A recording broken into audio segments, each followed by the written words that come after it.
Haya ni maombi ya asubuhi. Omba unapoamka. Baba Mungu, ninakushukuru kwa ajili ya kuniamsha.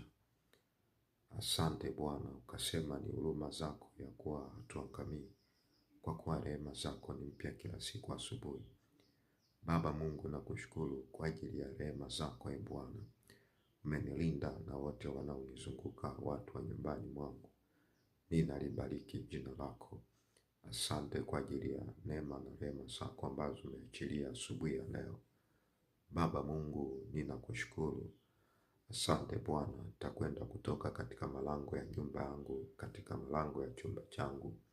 Neno lako nasema utanibariki tokapo na niingiapo, utanilinda tokapo na niingiapo.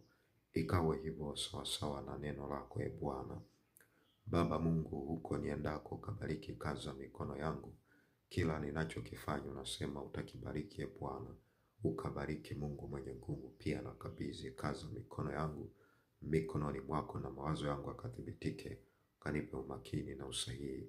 Unilinde Bwana na watu wote wa nyumbani mwangu, maana ukasema utalinda miguu ya watakatifu. Waovu watanyamazishwa gizani, maana kwa nguvu hakuna atakayeshinda. Baba, unisaidie kwenye kila eneo.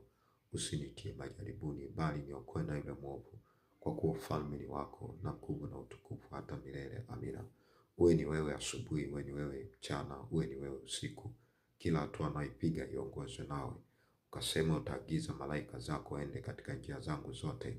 Baba, agiza waende katika njia zangu zote. Ukasema malaika Bwana weka kituo akiwazunguka wale wakuchao na kuwaokoa. Ukaagize Bwana, ili waweze kunisaidia, kunilinda na kuniokoa na uharibifu wote ambao umekusudiwa siku ya leo. Baba Mungu, nisaidie ili nikupendeze wewe kwenye kila hatua. Nisipuyange Bwana, kwa kuwa kwa neema na rehema zako ulizonipa siku ya leo, nikupendeze Bwana kwenye njia zangu zote, kwenye kazi zangu zote, kwenye kila kitu ninachokifanya. Ni katika jina la Yesu Mungu mwenye nguvu, ninakushukuru Bwana. Unilinde mimi, ulinde taifa letu, ulinde kanisa lako, ulinde kila mmoja mmoja, katika jina la Yesu. Amen.